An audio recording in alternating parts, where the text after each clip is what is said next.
The ancient Greeks gave us gods, heroes, and legends.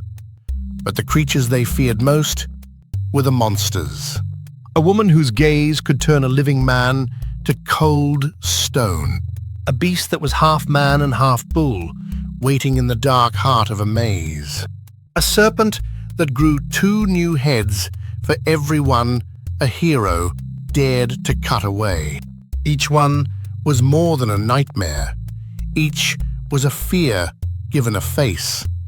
These are the monsters of Greek mythology. Medusa was not born a monster. She began as a beautiful young priestess in the temple of the goddess Athena. But the sea god Poseidon assaulted her inside that sacred temple. And Athena, enraged that her temple had been defiled, punished not the god, but the girl. Her hair became a nest of writhing snakes, and her gaze turned any living thing that met it to stone. The hero Perseus beheaded her, using his polished shield as a mirror, so he never once looked at her directly. Even in death, her severed head kept its power. Medusa, punished for a crime done to her, became a weapon in a hero's hand. Beneath the palace of Crete lay a maze so vast that its own architect nearly could not escape it. At its heart lived the Minotaur, a creature with the body of a man and the head of a bull. It was the shame of King Minos, born of a curse the gods had laid upon his own wife. Every 9 years, 7 young men and 7 young women were sent into the maze as living tribute, and never came out. Then came Theseus, who followed a single thread of string through the dark and killed the beast in its lair. The Minotaur was a monster, but it was also a prisoner, born of a king's pride and left to starve in the dark. On a distant island lived the Cyclops, giant herdsman with a single eye set in the middle of the forehead. The most feared was Polyphemus, a son of Poseidon, who trapped the hero Odysseus and his crew inside his cave. The giant devoured the men one by one, sealing the entrance with a boulder no mortal could move. So Odysseus sharpened a great stake, set it burning, and drove it into the sleeping giant's single eye, blinding him. The crew escaped, clinging to the bellies of his sheep, as the blind giant felt only their woolly backs.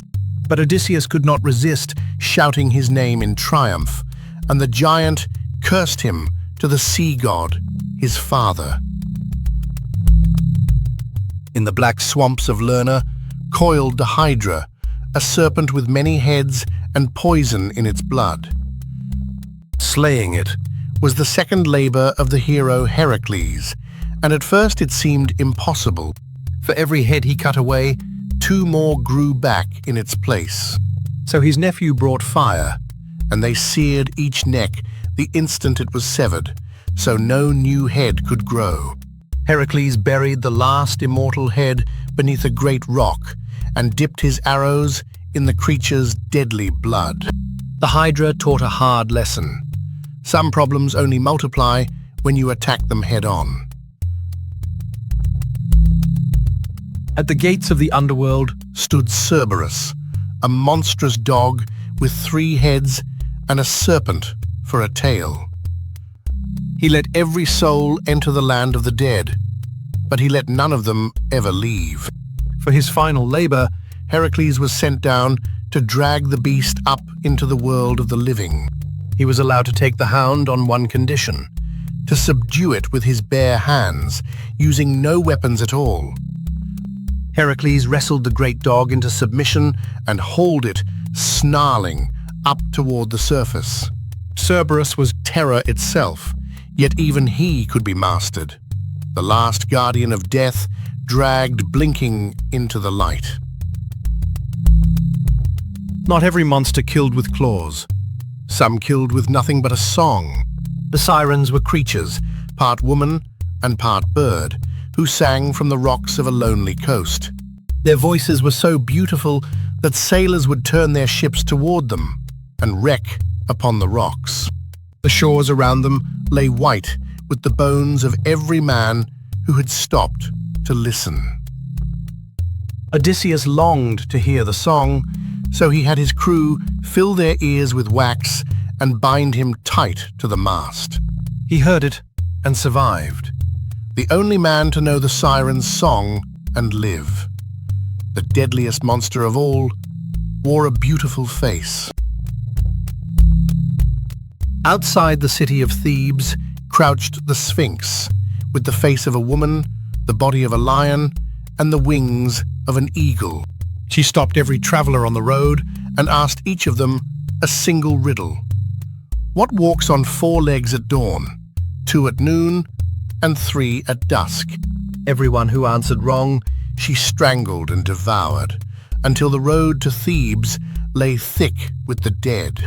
Then a young man named Oedipus answered, "It is man, who crawls as a baby, walks upright as an adult, and leans on a cane in old age." Beaten by a single truth, the Sphinx threw herself from the rocks. The monster who killed with a question was undone by an answer. From the mountains of Lycia came the Chimera, a single beast stitched together from 3. It had the head and body of a lion, a goat's head rising from its spine, and a living serpent for a tail. And from its lion's jaws it breathed fire, so that no warrior on foot could stand against it, until the hero Bellerophon found a way to fight it from above, riding the winged horse Pegasus. He drove a block of lead down its burning throat, where its own fire melted the metal and choked it. The Chimera still names anything monstrous and impossible. In a single narrow strait waited not one monster, but 2 on opposite shores. On the rocks lurked Scylla, with 6 long necks, each ending in a head full of hungry teeth. Across the water churned Charybdis, a vast whirlpool that swallowed the sea 3 times a day. A ship could not avoid them both. To escape one was to sail straight into the other, an impossible choice. Odysseus steered close to Scylla and lost 6 men, one snatched by each head, rather than lose his whole ship to the whirlpool. But every one of these monsters had a father, and he was the most terrible of them all. Typhon was a giant, so vast his head brushed the stars, with 100 serpent heads and eyes of fire.